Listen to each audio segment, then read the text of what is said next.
Bom, vamos lá então. Sejam muito bem-vindos a mais um vídeo, né? Bom, esse aqui é o meu primeiro vídeo para o canal que eu estou começando, que é o canal História na Lata. Eu me chamo Thiago, sou professor de História, sou graduado em História, especialista em Gestão Escolar e também pós-graduando em Educação Ambiental. Hoje é dia 9 de maio e marca o quê? O dia da rendição alemã na Segunda Guerra Mundial. Você nesse momento deve estar se perguntando, né? Mas não é dia 8, não é dia 2, não é? Por que dia 9, né? Vamos entender essa história, mas antes de tudo, eu vou pedir que você esteja se inscrevendo e curtindo esse canal para a gente começar essa nova trajetória aqui no YouTube. Espero que você curta e que você compreenda, né, os objetivos desse vídeo. Então vamos entender o porquê que a gente tem duas datas para o fim da Segunda Guerra Mundial na Europa, né? Alguns têm como data dia 2 de maio, outros então trabalham com dia 8 ou 9 de maio, né? Conforme a região da Europa, né? Antes da rendição alemã acontecer de fato, os aliados eles já discutiam algumas propostas para a rendição de todas as forças armadas, de todos os setores governamentais e militares da Alemanha, já em 1944. Então, já em janeiro de 1944, eles já estavam redigindo aquele documento que seria a base para a rendição alemã. Esse documento ele foi remodelado em julho de 1944 e, novamente, em 1945, ele vai passar por alguns acréscimos, algumas modificações, né? E, basicamente, ele definia o quê? Teria que haver uma rendição não apenas do governo alemão, mas também das forças armadas, né, do exército alemão. Então, tanto governo civil quanto militares teriam que assinar a rendição alemã. Teria que haver também propostas para a ocupação, isso é uma atualização de 1945, a ocupação do território alemão e a divisão desse território pelos países aliados, França, Inglaterra, Estados Unidos e União Soviética. Então essa proposta foi construída em fevereiro de 1945 e ainda definia como seriam os termos de rendição para que não voltasse a ocorrer um episódio como, por exemplo, o que aconteceu com o Tratado de Versalhes, onde apenas o governo alemão, né, apenas o governo civil assinou a rendição, mas que o exército também estivesse assinando e que essa rendição ela fosse incondicional para todos os aliados, né, que não fossem propostas então tratadas individualmente entre os países, né? Então, as forças alemãs elas teriam que se render para todos os países aliados. Mas qual que era a situação da Alemanha em 1945? Então, em abril de 1945, a Alemanha estava lutando em duas frentes de combate. A frente oeste ela estava sendo pressionada principalmente por tropas dos Estados Unidos, da Inglaterra, mas também compunham essas tropas, né, poloneses, canadenses, né? Então, os aliados como um todo estavam ocupando as frentes oeste da Alemanha, estavam começando a promover a invasão através do Rio Reno, né? Enquanto que na frente leste, vindos então principalmente da Polônia, avançando pela margem do rio Vístula, do rio Oder, a gente tinha as tropas da União Soviética que iniciavam a ocupação da Alemanha, iniciavam então a invasão do território alemão. Em abril de 1945, especificamente em 16 de abril de 1945, já estava ocorrendo a Batalha de Berlim, e a responsabilidade para tomar a cidade de Berlim coube aos soviéticos. Então foram os soviéticos que invadiram o covil alemão, foram os soviéticos que invadiram o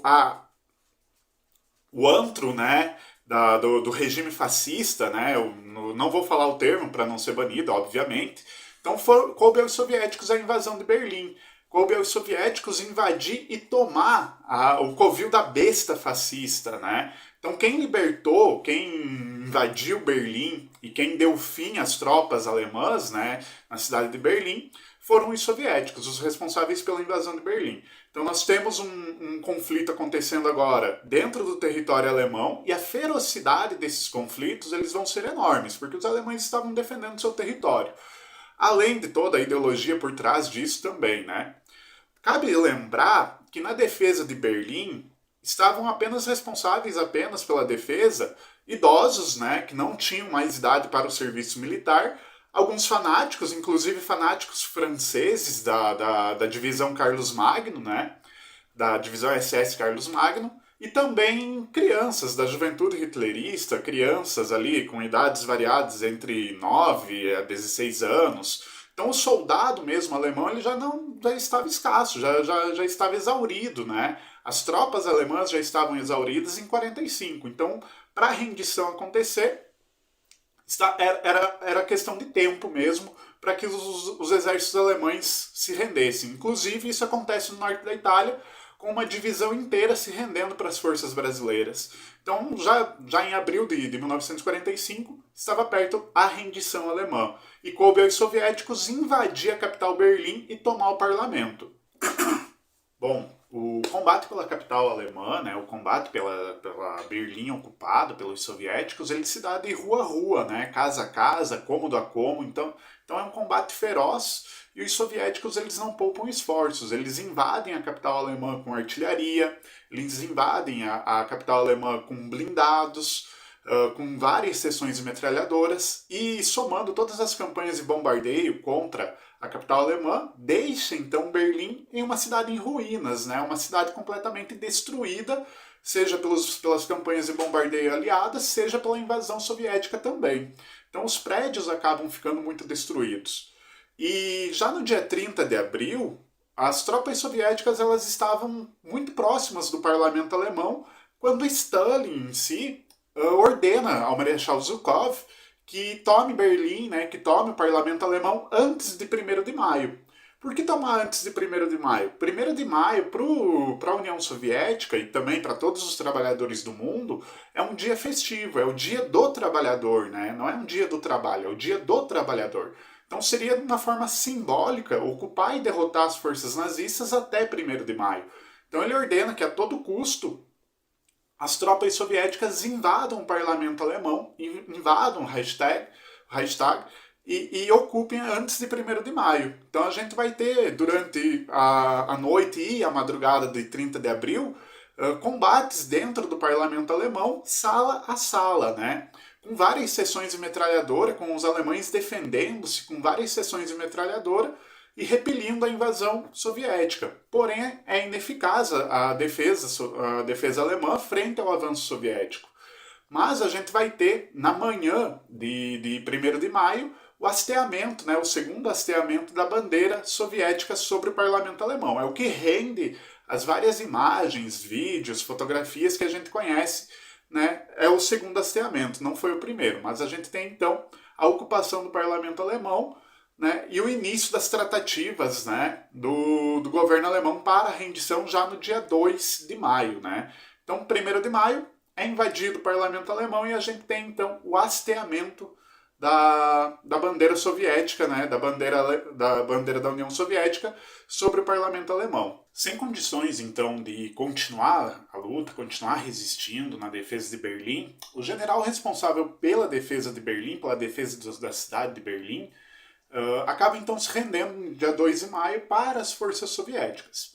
Hitler, nesse momento, já havia se suicidado no bunker sobre a chancelaria e havia deixado como testamento, né, deixado como líder de governo, o almirante da Kriegsmarine, o almirante Kaudonitz. Né? Então, Kaudonitz é que estava responsável pelo governo.